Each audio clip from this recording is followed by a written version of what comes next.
আসসালামু আলাইকুম। কেমন আছেন সবাই? আশা করি যে যেখানেই আছেন সবাই আল্লাহর রহমতে ভালোই আছেন। আমিও আল্লাহর রহমতে ভালো আছি আলহামদুলিল্লাহ। আজকে প্রথম যে রেসিপিটি শেয়ার করছি সেটা হচ্ছে আলুর ডাল।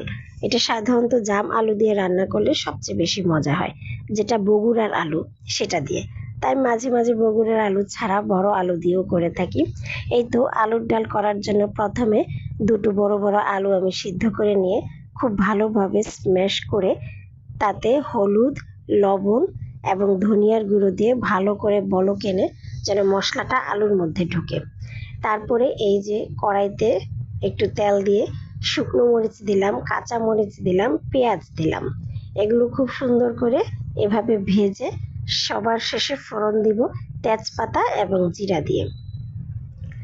এই তো এগুলোও খুব ভালো করে ভেজে যখন একটু ঘ্রাণ বের হয়ে আসবে তখন এটা ডালে বাগার দিয়ে দিলাম। ডালটা একটু বলক আসলে আমি দিয়ে দিব ধনেপাতা কুচি। আলুর ডালটা আমার খুব খেতে ভালো লাগে। এটা যখন আরো বেশি ঘন হয়ে আসবে তখন এটা সকালবেলা রুটি দিয়ে খেতেও আমার ভালো লাগে। তো যাই হোক, যদি এটা খেয়ে রাতে থাকে তাহলে হয়তো বা পরের দিন সকালে রুটি দিয়ে খাবো। এবার দ্বিতীয় রেসিপি সেটা হচ্ছে পাঙ্গাস মাছ। যেহেতু আজকে ডাঁটা আর লাউ বাজার করেছে, তাই ভাবলাম পাঙ্গাস মাছ দিয়ে ডাঁটা, আলু, টমেটো দিয়ে একটু মাখা মাখা করে ঝোল করি। সেজন্য আগেই মাছটা ভেজে নিলাম।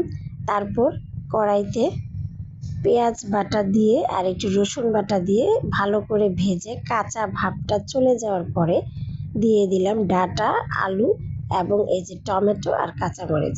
যেহেতু আমি গুঁড়া মরিচের ঝাল খাই না, তাই শুধু হলুদের গুঁড়া এবং লবণ দিয়ে এই মশলাটা দিয়ে একটু তেলে ভেজে নিলাম তরকারিগুলো। ভাজা হয়ে গেলে এবার দিয়ে দিব পরিমাণ মতো পানি, যেন ডাঁটা আর আলুটা ঠিক মতো সিদ্ধ হয়। এবার ঢাকা দিয়ে রেখে দিব সিদ্ধ হওয়া পর্যন্ত। সিদ্ধ হওয়ার পরে আবার ঝোলের জন্য একটু পানি দিয়ে যখনই ফুটে উঠেছে তখন আমি ভাজা মাছগুলো ঝোলের মধ্যে দিয়ে দিলাম। এবার মাছটা ভালো করে উল্টে পাল্টে সবার শেষে জিরার গুঁড়ো দিয়ে তরকারিটা আমি ডান করে ফেললাম। এই তো আমার রান্না শেষ। আশা করি সবার ভালো লেগেছে।